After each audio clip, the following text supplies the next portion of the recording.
పెళ్లికి మామిడాకులు ఎందుకు కడతారండి, వేరే ఆకులు ఎందుకు కట్టరండి అన్నాడు. ఏం కట్టమంటావయ్యా, వేపాకులు కట్టారనుకో చేదుగా ఉంటాయి, వాసన సరిగ్గా ఉండదు.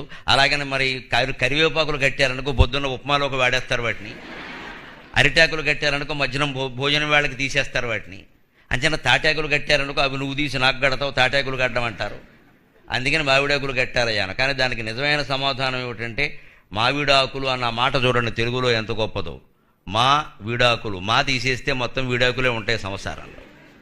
దంపతుల మధ్యలో ఎప్పుడు మా అనే భావన ఉండాలి.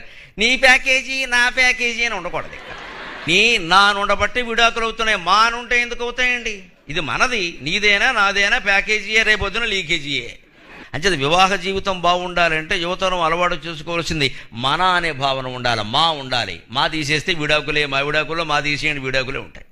మా పోయి ఎప్పుడైతే నీ నా అనేది వచ్చిందో అవే మిగులుతాయి ఖచ్చితంగా.